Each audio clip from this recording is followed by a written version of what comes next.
Remember to like, share, and subscribe for more stories in the series. Copyright 2026, Michael Henderson Jr. All rights reserved. Myths and Dreams. And now, the final savage rule. Chapters 5 to 6. Chapter 5. The Last Hunt. The city learned to listen differently after the monsters began to return. Before, sound had been enough. A shift in current, the distant thunder of something large moving where it shouldn't. Now the water spoke in subtler ways. Pressure changes that lasted half a breath too long, schools of fish scattering without panic, currents that bent, hesitated, then corrected themselves. A pattern's slightest unexpected change now gives pause. Terak had spent his life learning patterns. The constant attention put his nerves on edge, and nerves made timing fail. "Again," he called, voice carrying across the training ring. "From the top." His children reset their positions around the coral pillar. The ring was living stone, grown dense and smooth by decades of repeated impact. Scars webbed its surface, old burns, fractures sealed by coral regrowth, marks left by fighters who hadn't been fast enough. Ekim, on the far side of the ring, misjudged a turn. His electric arc flared too wide, striking the coral pillar instead of his partner's shield. The impact cracked the surface, sending a spiderweb of fractures racing outward. Training halted instantly. Silence fell, not from fear, but discipline. Terak swam to the cracked pillar, gloved fingers brushing the damaged coral. The fracture was shallow, repairable. Ekim hovered nearby, breathing fast. It jumped," he said. "I didn't mean—" "I know," Terak replied. His voice was steady, but his eyes were sharp. "That's the problem." The first guardian had arrived without ceremony. She did not announce herself. She did not need to. The water shifted when she entered the chamber, currents tightening around her like they recognized authority. Her armor bore the marks of centuries, scars sealed with coral growth, edges worn smooth by survival. She was the leader of all guardians, and she hated what she had come to do. Terak stood when he sensed her presence. The first guardian approached him beneath the coral branches, electricity held perfectly within her frame, even at rest. She did not waste words. Volcano rank. One step below command. One step too valuable to ignore. "You already know," she said. Terak nodded once. He felt it in the water long before the alarms reached the city. The deep was moving wrong. "Two kaiju," he said. She said, "They are coordinated. One has drawn our eastern forces. The other is moving from the deep." Terak did not pretend surprise. He felt the strain in the city already. "You need more guardians," he said. "I need all of them," she replied, "and I hate that I need you." Volcano rank meant experience without command. It meant being used and never protected. "And my children?" Terak asked. She held his gaze. "They fight with you, or they do not fight at all." Silence stretched. "If you survive," she continued, "you will be promoted. You will be allowed to form your own independent unit, called only when the city is truly threatened." Terak waited. "And your children," she added, "will be secured under my authority, directly under your command. No academy separation, no political reassignment. I give them both temporary sand ranks. We'll make it official later." That made him nod. "Then we fight," he said. Minutes later, as Terak gathered weapons and battle armor for them all, Ekim waited beneath the lower branches. He watched the academy students from the distance, training with careful attention. He wasn't supposed to be there. Not yet. Not ever. His drills were separate, not overseen by instructors who believed patience was still an option. But he had learned how to move unnoticed, how to let others assume he belonged wherever he stood. Asil hovered beside him, arms crossed, expression unreadable. "They're pushing us harder. Now we're going to fight with the full rank guardians. This must be serious," she said quietly. He nodded. They're afraid. She glanced at him. Of what? He didn't answer right away. His eyes were fixed on the first guardian as she left. On the way, her electricity remained perfectly contained, even when she wasn't actively using it. This is the first time 2 kaiju have attacked at once, he said finally. Terak returned, and he didn't hesitate. With me. The ambush came without ceremony. No roar, no seismic warning. Just a sudden collapse of current along the western perimeter and the sound of coral snapping under deliberate force. Alarms flared. Contact! West Ridge! Terak was already moving. Orders streamed from him with practiced clarity as guardians surged toward the breach. The first guardian took point, electricity rising along her arms like a second skeleton. The kaiju emerged, not massive, not lumbering, leaner, faster. Their movements were sharp, economical. One fainted high, while the other could be felt from a distance as it drove low, striking supports instead of fighters. They're splitting further, someone shouted. They're coordinating, Terak snapped back. Cut them off!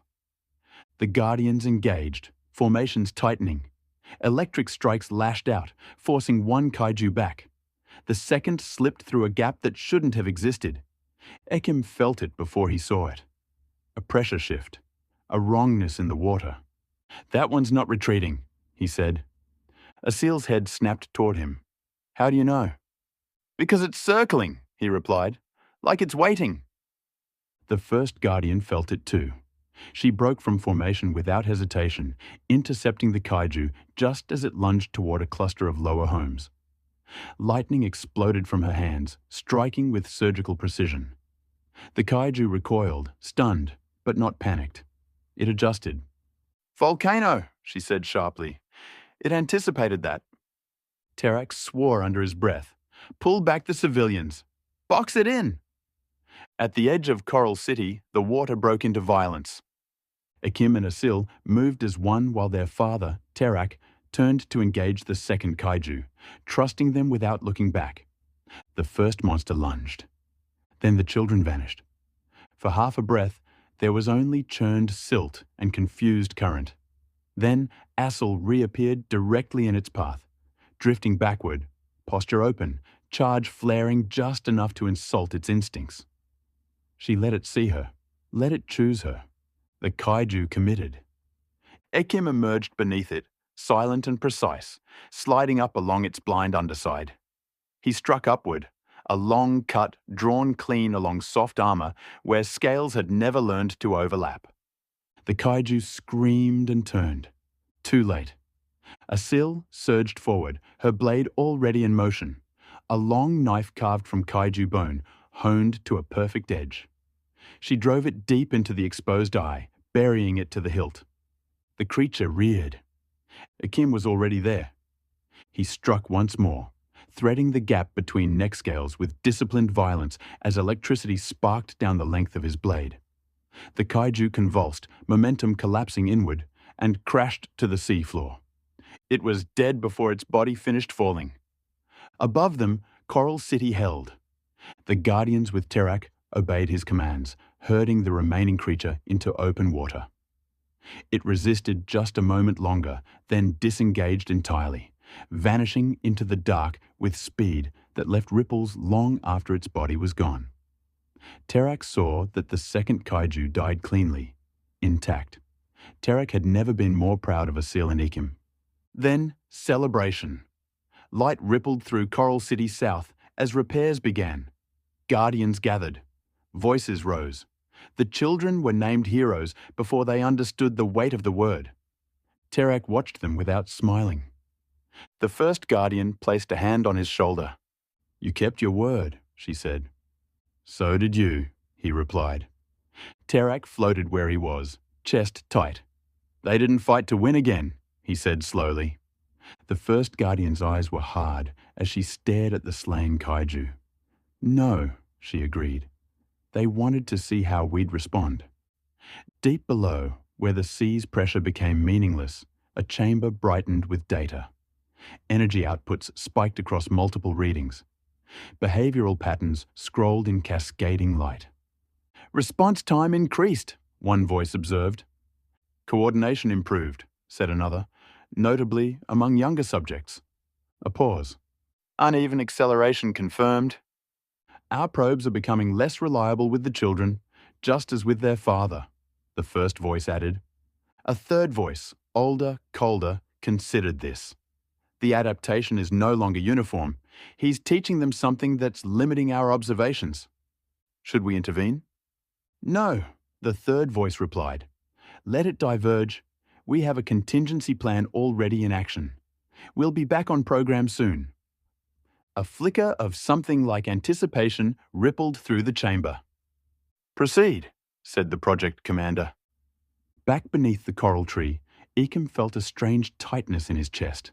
Not fear, not excitement, but something closer to being measured. He felt a shadow pass over him like a heavy void, pulling him into another abyss. An image came of a death. Then he remembered his mother, but this feeling wasn't for her. Something closer. The feeling seemed to vibrate deeply in his chest and stomach.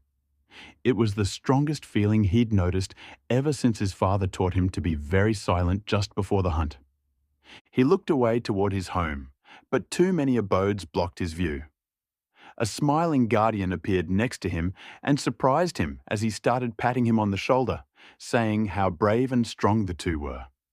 Ekim shook off the dark feeling and followed Asil as guardians and citizens continued to congratulate them on how their victory saved many lives and the city from enormous repairs. Ekim noticed that it was the head elder floating with them. Terak never seemed comfortable around him, or most elders, like he was around the first guardian, or Elder Sarah. Above them, the coral was being regrown where it had been scraped or destroyed by the kaiju attack. The elders and the city's most successful merchants and builders competed to design and grow the most beautiful and useful abodes, with the average citizens voting to name each place based on its splendor. Many years later, Ekim would realize how beautiful his city really was, but this day it was the only city he'd ever seen. Deep below them, they lived, and they watched the Guardians train harder than ever, unaware that the war they believed they were preparing for was already rewriting the rules beneath the seafloor. Chapter 6. Captain Terak.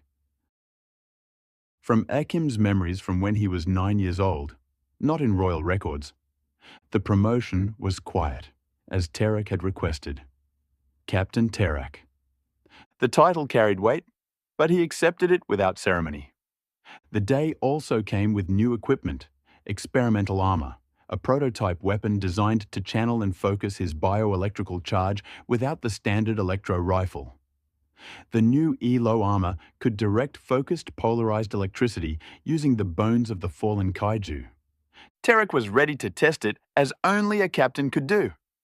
He turned the armor slowly in his hands, the translucent green scales catching the light as if the sea itself were breathing through them.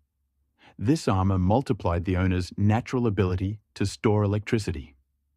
Up close, each scale shimmered with trapped energy.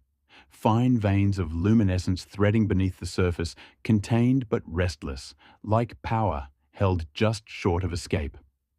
The craftsmanship was precise, deliberate, built to flex under pressure rather than resist it.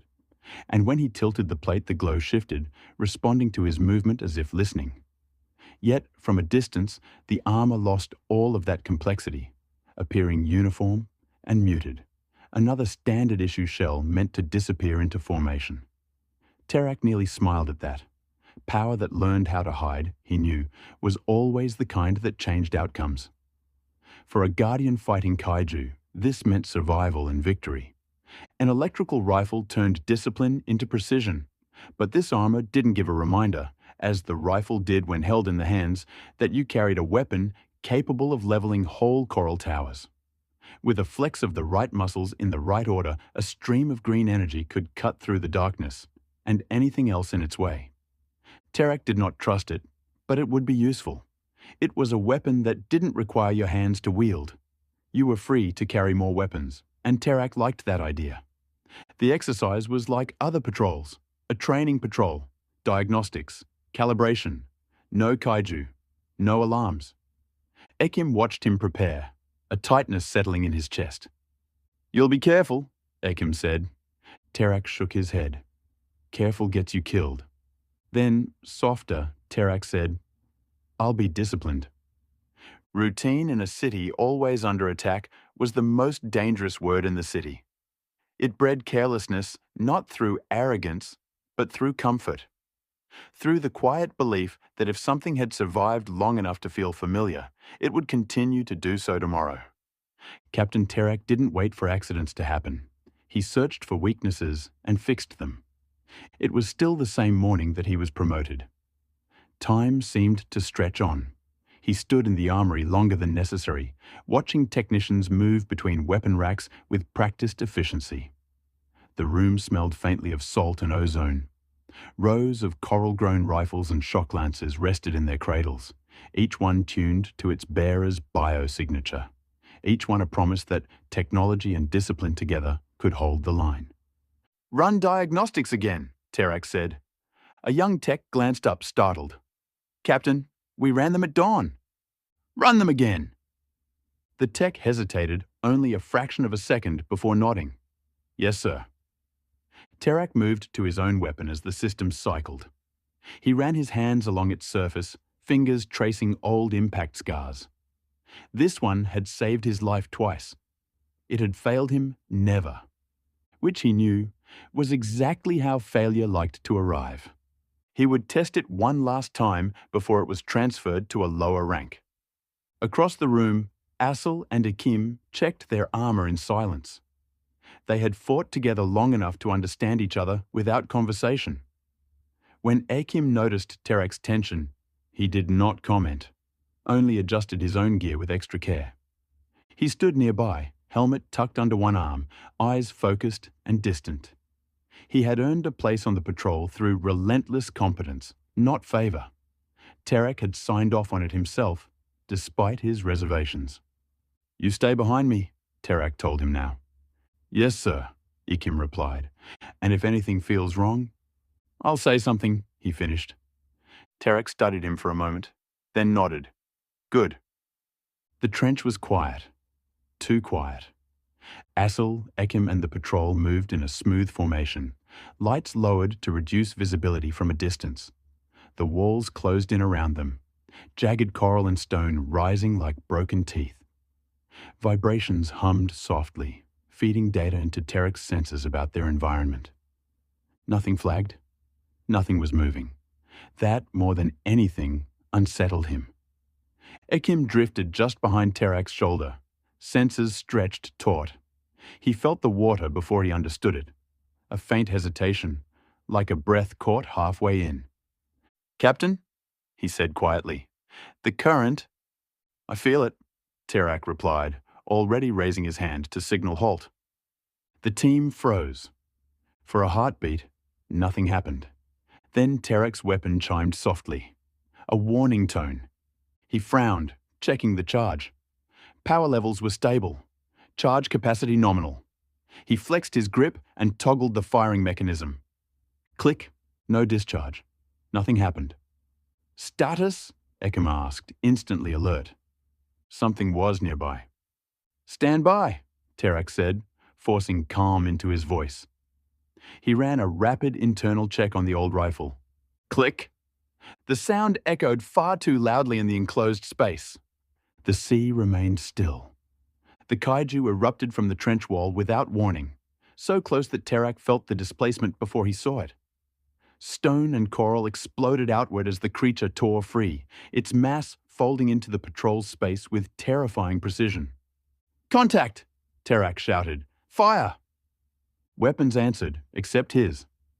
Electric arcs lanced past him as the rest of the team engaged. The kaiju adjusted, absorbing strikes, twisting angles. Its movement was tight, efficient, aimed not at the strongest target, but what looked like the most vulnerable. Ekim. Terak saw it in the same instant the kaiju did. He did not think. He moved. Training dissolved into instinct as Terak surged forward, placing himself squarely between the creature and Ekim. He raised his weapon again, forcing it to comply through sheer will. Click. The kaiju struck. The impact threw Terak backward, armor screaming as it absorbed more force than it was ever designed to handle. Pain flared bright and immediate, blooming through his chest as systems failed in cascading alerts. He hit the trench wall hard, vision blurring. "Captain!" someone screamed. Ekim felt it before he heard it. A sharp discontinuity in the water, a familiar charge signature blinking out. "No," he whispered. Asil was already moving to attack the kaiju. Terak's weapon floated uselessly from his hand, spinning slowly. He ignored it. Ekim was at his side in seconds, catching him before he could drift further. "Stay with me," Ekim growled. Terak coughed, a sharp, wet sound. "Weapon," he rasped. It wasn't right. Ekim's eyes flicked to the floating rifle, then back to Terak's face. "Don't talk." "Listen," Terak insisted, fingers gripping Ekim's arm with surprising strength. "Don't let them—" He sucked in a painful breath. "Tell you it was accident." His gaze shifted past Ekim. For a moment, the chaos fell away. "Stay sharp," Terak said quietly. "Question everything." Then his grip loosened. The light left his eyes. Grief detonated. Ekim screamed, not with his voice, but with his body. Electricity tore free of him in a violent surge, uncontrolled and incandescent. The water around him lit up, currents snapping and recoiling as if struck by lightning in open air. Boiling water millimeters from his skin radiated as bubbles ripping water apart in all directions. "Focus!"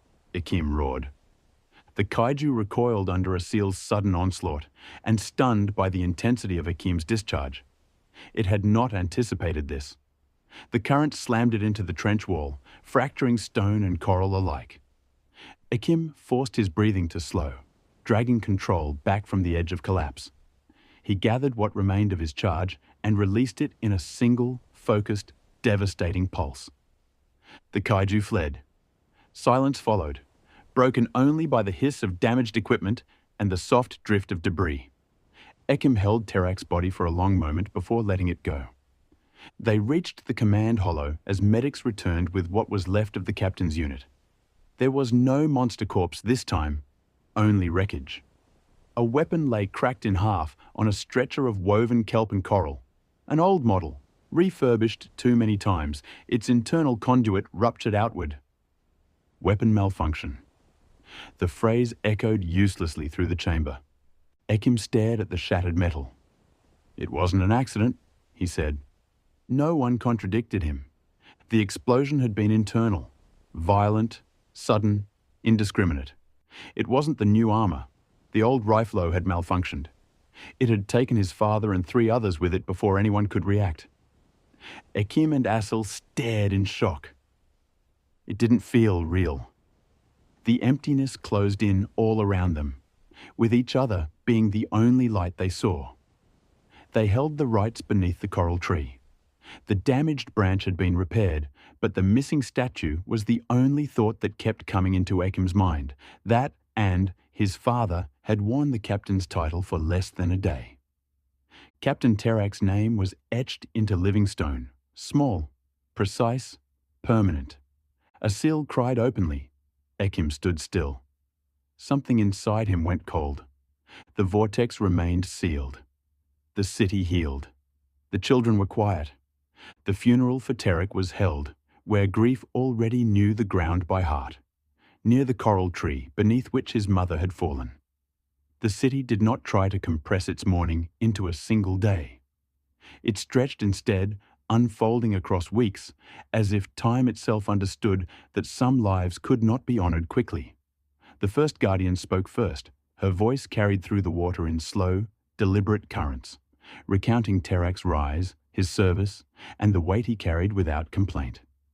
After her came his childhood academy team, older now, marked by scars and rank, each of them speaking not of glory, but of loyalty, of a boy who never stopped watching the edges, who never forgot who stood beside him. Then the city arrived in waves. Communities Terak had saved brought handcrafted offerings, Tools reforged into sculpture, woven kelp banners, polished stone etched with names only he would have recognized. Every district sent its colors, layered through the branches of the coral tree, until it shimmered like a living map of Coral City itself. Elders attended every gathering, every retelling, every quiet vigil, except one. There was a single ceremony without witnesses, without formality, where rank and history were left behind. That gathering belonged to Ekim and Asil. They went alone into the deep, to the edge of the abyss where their father had taught them not to flee fear, but to narrow it, reshape it into attention, into clarity. They sat in silence, feet hanging over endless dark, the same place where lessons had once felt harsh and unnecessary. This time, the weight of them settled fully. Ekim cried there for the first time since his mother had died beneath that tree, the sound breaking from him without warning. Asil held him, steady and unmoving, as if anchoring them both to the world. They did not notice when two of their older siblings arrived, stopping well back from the edge. The siblings did not speak. They stood quietly, keeping distance, understanding that this moment did not belong to them. And there, between grief and memory, Ekim and Asil understood something they had not been able to name before. They had loved their father deeply. They had not always understood him, his choices, his silences, his severity, but they understood his love. He had done the best he could with what he knew, and he had given them everything he had. In the deep, at the edge of the abyss, that truth finally settled, heavy and unshakable. What the elders knew after his father's death, the council kept in silence. No accusations, no blame, only calculation. Later, the elders met again. They didn't take long this time. The children would be adopted by elite guard families, fighters who understood discipline, structure, restraint. No indulgence, no isolation. Midwife Sarah argued briefly that separation would be harmful. Their bond stabilizes them, she said. You've seen it. The council weighed that. They separated them anyway. Ekim moved into the quarters of a stone protector and his partner, quiet people who asked little and expected much. Asil was placed with a coral-ranked family closer to the training grounds. They saw each other less. That was the point. Ekim adapted. He always did. He trained harder, slept less, spoke only when required. His instructors noted his precision, his endurance, the way he absorbed punishment without complaint. They praised it. No one asked what it cost. At night, Ekim returned to the broken branch alone. He hovered where the statue had once stood and imagined his father kneeling there instead, armor intact, sword planted, watching the city without judgment. I'll be disciplined, Ekim whispered into the water. The vortex remained sealed. It didn't answer. Far below, observation continued. Primary guardian terminated, a presence noted. Lineage stress increased, another replied. Outcome potential unchanged. Above, Ekim closed his hands into fists until charge trembled through them, and the creed of stone set deeper into his bones. Ekim was too young to understand why certain elders began attending his training sessions in the deep more often. Why midwife Sarah lingered longer when checking his growth. Why records were updated twice, once publicly, once in a script only a few could read. They knew, they had always known. After everything they had seen over the past few years, confirmed. But they also knew something else, something more important. Whatever difference existed had taken 111 generations to ripen. They had seen Ekim and Asil do things that volcano-rank guardians struggle to achieve. They could have been killed several times over by Terak's training. They wouldn't even allow that kind of exercise on the academy training grounds, even for last-year students, but these two kids accomplished it. Terak knew they were stronger than even he was. None of that mattered today, so they said nothing. They let the boy grow, believing his strength was earned, not inherited, not extra-human. That discipline was choice, not destiny. They hid the truth not to control him, but to give him a chance to become something other than a weapon, even though they knew his destiny was to cut and destroy their enemies. After Terak's death, the city did what it always did when it didn't know how to heal a wound. It divided it. Ekim and Asil were placed in different homes, high in Coral City South, far above the crushing dark where they had learned to survive. The council called it balance. The guardians called it safety. Neither word reached the places the children still carried their father's voice. Ekim's new home curved outward from a living spire, pearl-veined coral shaped into wide arcs and soft light. His room overlooked the city like a held breath. Bridges of bioluminescence, slow-moving traffic of gliders, towers grown rather than built. Some mornings, when the currents aligned just right, he could almost imagine seeing the old horizon, the deeper water, the faint shadow of the coral tree where his mother and brother had died, almost close enough to hurt. Asil's home sat nearer the inner rings, closer to the academic districts and training halls. Her room was brighter than she liked, the walls woven with kelp glass that caught the city's glow and scattered it like stars. Everything was designed to comfort her.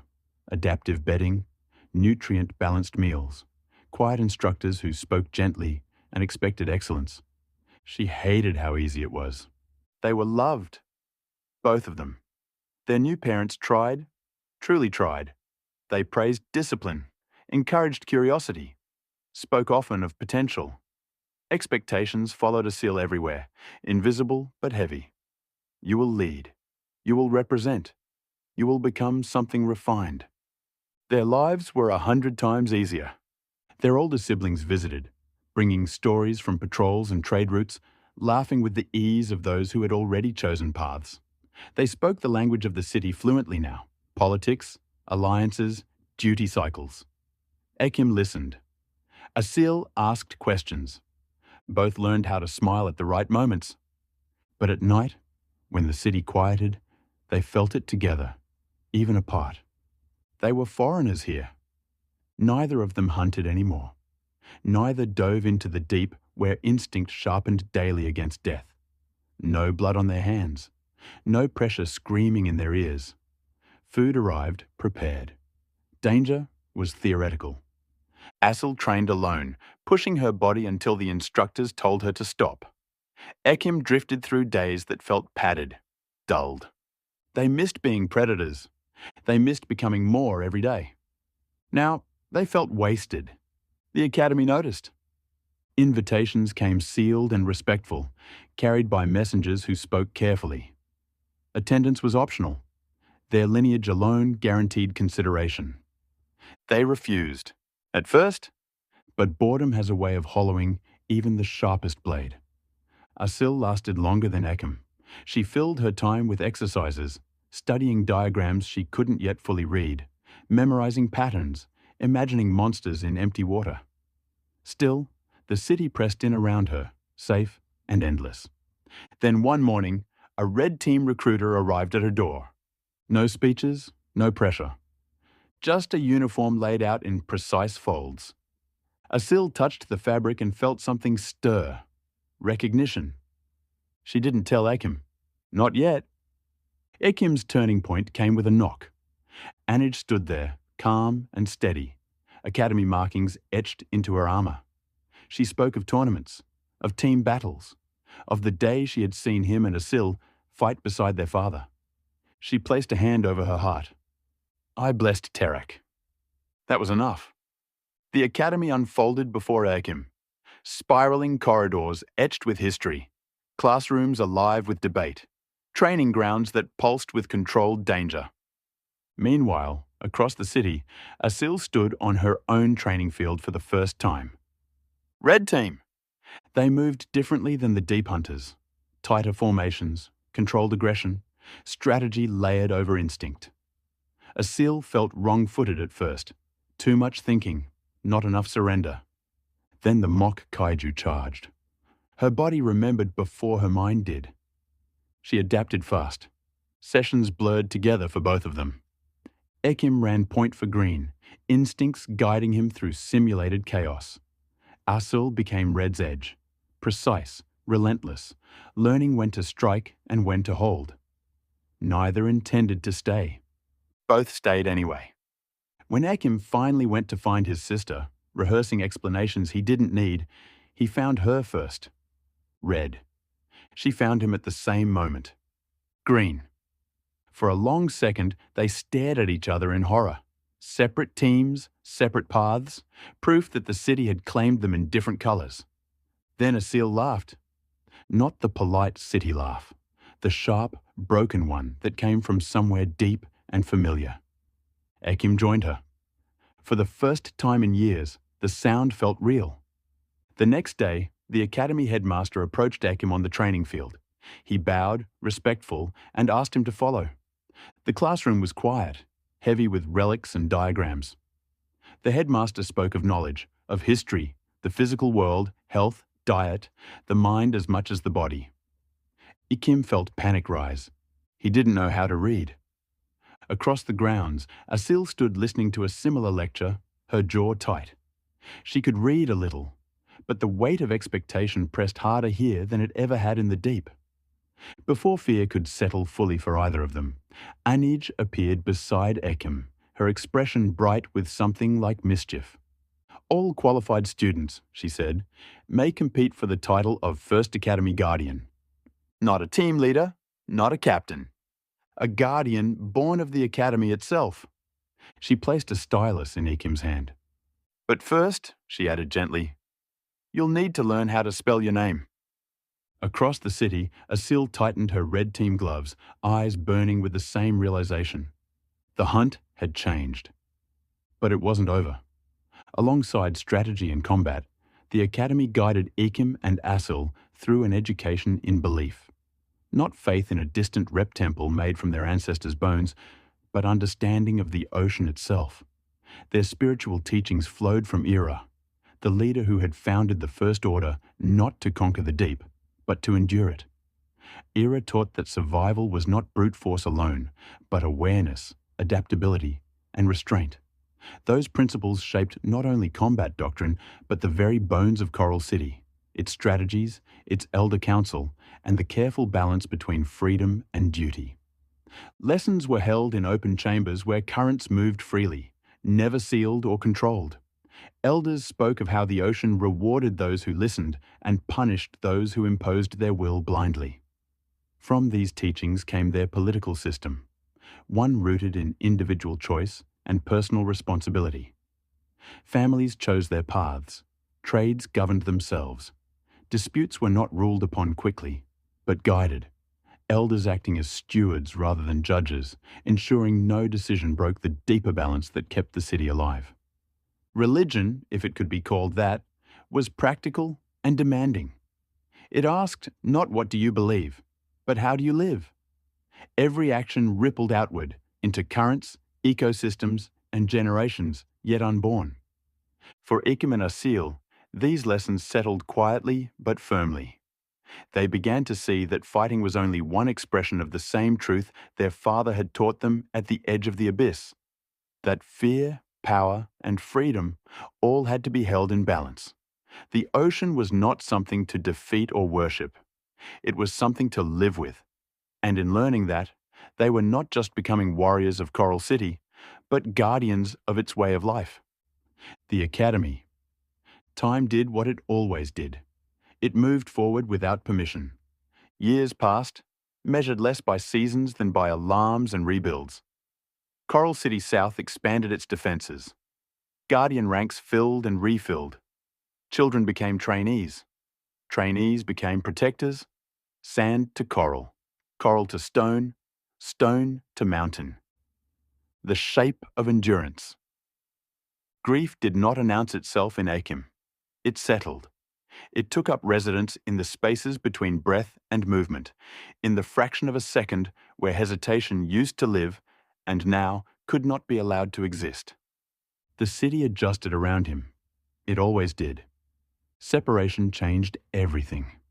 Without Asil nearby, Ekim's days became quieter and sharper at the same time. There was no shared glance during drills, no wordless calibration between siblings. Mistakes lingered longer without someone to counterbalance them. Instructors noticed the difference. They interpreted it as focus. They were not wrong. Ekim advanced through the protector ranks faster than expected.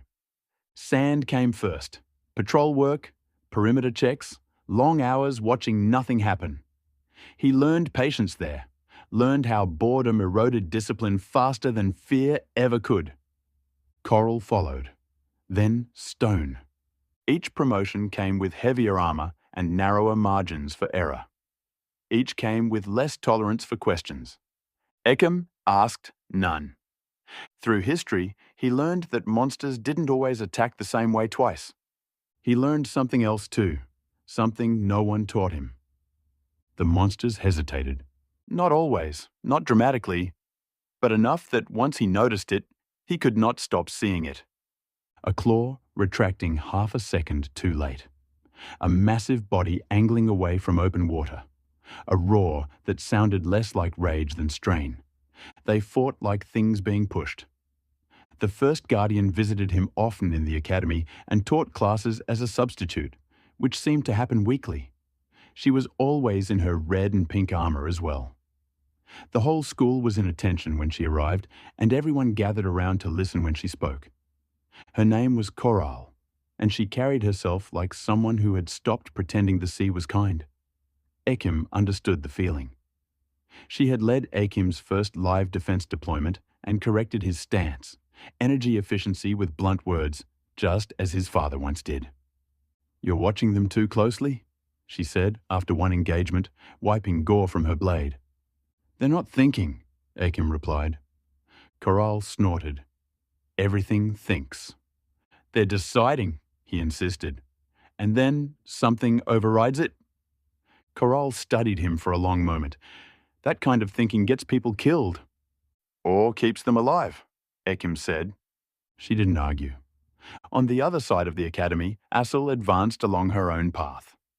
The two crossed occasionally in corridors or during rotations, never long enough to talk properly. But Ekim noticed how her charge had changed. It had grown cleaner, more efficient, less explosive. She noticed his endurance. They exchanged nods instead of words. That was enough. The elders continued to watch. Midwife Sarah tracked Ekim's recovery times, his emotional responses, the way stress compressed rather than scattered the field around him. He was much stronger than others at his rank.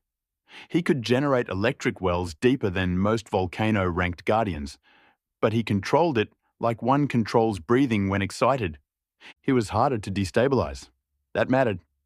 Over the next few years, the two grew in knowledge and strength, sharpened by loss and tempered by discipline. Training gave way to mastery, mastery to expectation. Graduation was no longer a question of if, only when, and when it came, the real work would begin. Far below the seafloor, beyond pressure and light, the watchers adjusted their instruments and narrowed their attention. Their focus no longer rested on the siblings equally, nor on the city above, but on the son of Tarak. His growth curves stabilized, his responses converged. The variables they had been waiting for began to resolve. "Subject remains stabilized," the first voice insisted. "Bond interference persists," the second voice agreed. "Recommend isolation escalation," the third voice replied. Soon, they agreed in quiet consensus he would be ready for the next phase of the plan. To be continued. If you enjoyed this, please subscribe, like, and share. Your support helps keep the story alive. Watch for the next chapters of the final Savage Rule. The epic is only just beginning.